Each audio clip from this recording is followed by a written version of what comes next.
Hello and welcome. I'm Roshvi, radio presenter and former New South Wales health employee and women's advocate. According to a business article, 81% of women still say they must work harder to access the same opportunities. The World Health Organization say women make up 67.2% of workers in the healthcare sector worldwide. This pilot podcast episode targets women facing obstacles in their career advancement in the fastest growing sector in the Australian workforce, being healthcare and social assistance, employing over 2 million people. It's for women who feel stuck in the workforce and trying to navigate structural barriers. It's called Breaking Barriers. With me, I have Annie Jones, a healthcare employee who has risen and broken barriers to succeed in the industry. Welcome to the Breaking Barriers podcast, Annie.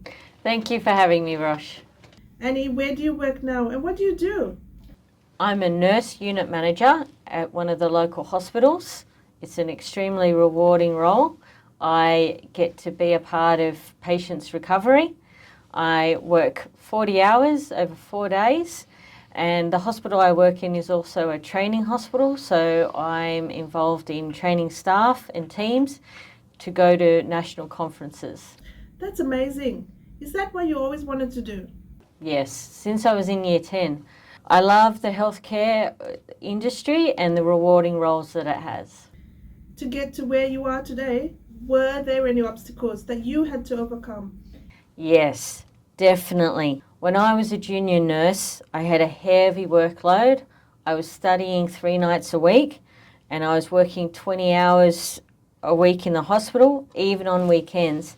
My supervisor even was forcing me to take on extra shifts, but they didn't understand that I was trying to study, earn some money and save up all at the same time. Oh, that's tough. Then after 2 years, I met my husband and we wanted to go to Melbourne.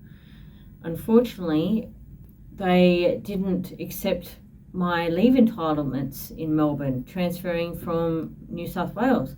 I had to start all over again. Then, after 6 months, I fell pregnant.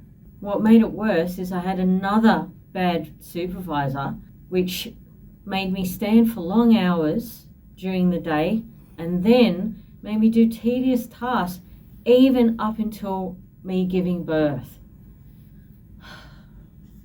Oh, I'm so sorry. This is why this podcast has been developed, to help share these untold stories.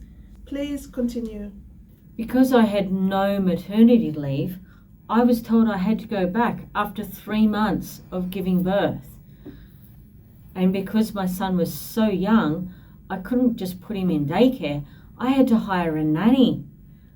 It was so hard seeing my son's face and, so young, and having to give him over into the care of someone else at such a young age.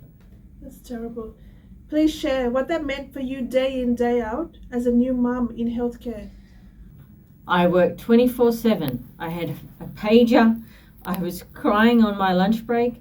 I was pumping breast milk in the tea room. And then after my partner would finish his art studies, he would come and pick me up, and I would spend what little time I had with my son and then do it all over again. Go on. When my son was finally old enough to go to daycare, I couldn't find just one to suit the whole week. I had to go to 2 different daycares. So how was that logistically? Monday to Wednesday, I would turn right at the driveway. Thursday, Friday, I'd be turning left at the driveway. So, yeah, not good on my son, unfortunately, because it unsettled him being in different daycares and being taken care of by different people. What did you do next? We went back to Sydney. I had my newborn son. I was shattered, of course. I did apply for a job. Unfortunately, I didn't get it. Did you go back to your old hospital? Yes, but not long after we did, I fell pregnant again. And unfortunately, it was a very stressful time and I had a miscarriage. I'm so sorry. What did you do next? I went back to studies. I did my master's in nursing. I had 2 more kids, and I applied for unit nursing manager, and I ended up getting it in my final year. And ever since then, I've been able to provide for my children a comfortable life. Did you have any further setbacks? Yes, I went through menopause, so I had physical changes in my body. How did your workplace support you? They were fantastic. The best medical directors.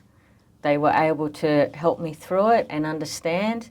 I had time off when I had sleepless nights and restless nights. So Thanks for sharing that journey with our audience today. I'm sure your story will help other women in healthcare. thank you, Rosh, for having me. And I hope your podcast listeners take something valuable away from this.